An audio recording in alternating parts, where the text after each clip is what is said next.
For Southern Miss Today, this is a party of less than 10, with me, Hannah Houston. On March 12th, USM announced that it would be extending spring break for an extra week to take precautions against the spread of the coronavirus. Soon after, the university announced all of our classes would be moving online as well. I was already excited about the break because I had a full week of travel and camping prepared. Two of my closest friends and I were going to meet in Phoenix, Arizona to do some hiking, see some concerts, including Group Love and Lauren Sanderson.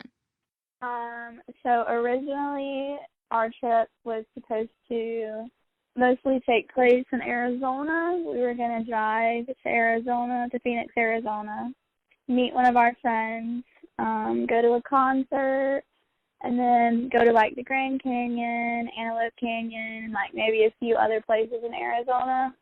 I was supposed to drive with Ruby to meet Skye at the Phoenix airport. Skye was supposed to be flying in from Washington State. However, the governor of Washington, Jay Inslee, called for a state of emergency because of COVID-19. Ruby and I were nervous.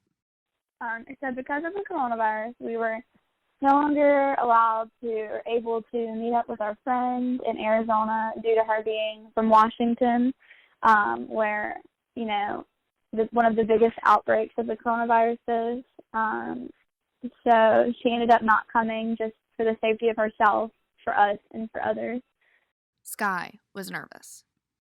I decided not to meet in Phoenix because I felt really guilty about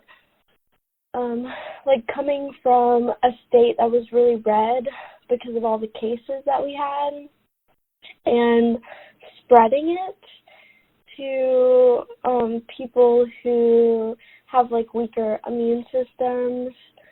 The virus started spreading rapidly in the U.S., and the CDC was urging against crowds. Group Love and Lauren Sanderson both released videos stating they would be postponing their tours. Ruby and I still went traveling, using the advantage that it was just the two of us on a camping trip with minimal social contact involved. Our plans changed dramatically, but we knew we had to observe safety measures against COVID-19. So, here we are, on the road, Ruby's driving, and I'm the DJ. We've pushed the long way through Texas today, and tonight we'll stop in Blanca, Colorado. We're currently in Colorado. Tomorrow we're gonna head out to the Great Sand Dunes National Park, which is probably about 10-15 miles from where we're staying at tonight. We're gonna stay there for a couple hours, then head to the Garden of the Gods, a little bit farther up north in Colorado. And then after that, I don't really know yet. Just kind of planning it as I go. The next day, Ruby and I set out for an adventure at the Great Sand Dunes National Park. We hiked half of the way to the tallest dune before becoming too wind-whipped and tired.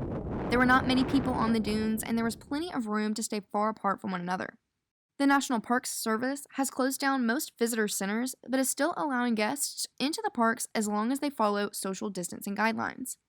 That afternoon, we drove north to the Garden of the Gods Park, where there were even signs posted showing diagrams of exactly what the 6 feet apart rule looks like. And they weren't just paper flyers either. They were printed on metal, just like regular street signs. It was really just me and Hannah the whole time. We didn't really come into contact with other strangers. And when we did, we were very mindful of the whole 6 feet apart rule. But yeah, we just pretty much took all precautionary measures that we could with Germ-X, hand sanitizer. We took vitamins every day to boost our immune system. We did airborne tablets and stuff like that. Ruby and I have road tripped together before. Even though now our trip is built around social distancing and safe health practices, our typical camp trips like this are usually just a party of two. The most contact we have on the road is normally with a gas station pump. We didn't really come into contact with a bunch of people, and when we did come into contact with people, we used Germ-X, we washed our hands, we used Lysol wipes. Whenever we would stop and get gas at gas stations, we would use Lysol wipes when pumping our gas, entering in our card, entering in our keypad. And then after that, we would get Lysol wipes and, wipe down everything in the car, wipe down our phone screens, just anything that we had touched. Ruby and I were easily falling back into our routine of daytime driving, setting up the tent at night, making campfires, and exploring each area in the morning. Until we ran into some problems. We ended up getting stuck in a blizzard in Colorado, which was pretty fun. We went through Breckenridge and Vail, and then we went to Utah. Ruby let me drive the leg of the trip between campsites at the Garden of the Gods and the Colorado National Monument because an actual blizzard had taken over the highways. Neither of us had ever seen snow like this before. The roads were covered in ice, snow piled up on the roads and on everything we could see, which wasn't much at some points when the wind carried sheets of white in front of us, blocking our view. Signs along the highway urged drivers to pull over and to apply chains to their tires. Of course, the two of us, from Mississippi, had no concept of how to put a chain on a tire and were too scared of pulling over and having our small rental car get snowed in. We kept driving. At this point, we were worried about what to do. We thought we might not make it back home, and not just because of the blizzard. Some of my fears, like my biggest fears, were definitely just like getting like stuck in like a state where I didn't know anyone. And I like to think that I'm a very like independent person, but also I just feel like if I would have gotten like stuck in a state where like I didn't know anyone, like I couldn't get home because of the borders closed, like I don't think that I think I would have kind of freaked out a little bit. We had friends calling us, telling us rumors that state borders would close. While Ruby was right to be worried about getting stuck because of the blizzard or of the virus, I was content. If I had to be stuck anywhere, I would love it to be in my tent watching the stars. That thinking, unfortunately, could only last me so long. Obviously, like, we're going to run out of supplies and we're going to need stuff. So then we're going to have to go into, like, these stores and, like, all this stuff. So it's, like, how do we continue to, like, protect ourselves from the virus while also, like, you know, having to try to continue to live everyday life while not having, like, the normal resources of, like, everyday life. We made it out of the blizzard and camped for the night at the Colorado National Monument, close to the Utah border. It wasn't snowing there, but we set up the tent in freezing rain. When I woke up that morning, there were ice pellets that looked like Dippin' Dots along the edge of the tent. The good thing was, the view was amazing from the top of the monument. The morning fog rolled out as the sun came up, and Ruby and I shared some tasty hash browns over the fire.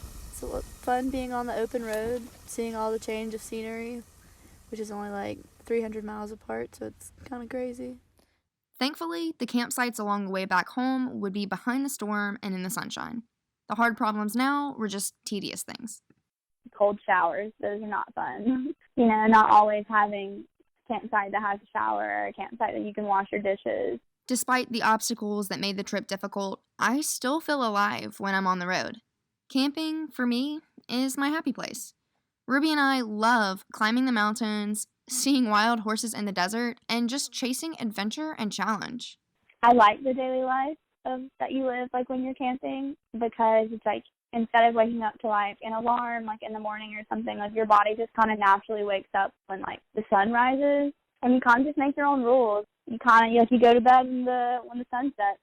Camping is just kind of freeing. Like, you don't really have to, like, set your life to, like, social norms. The two of us made it back to Hattiesburg, and Skye is safe in Washington.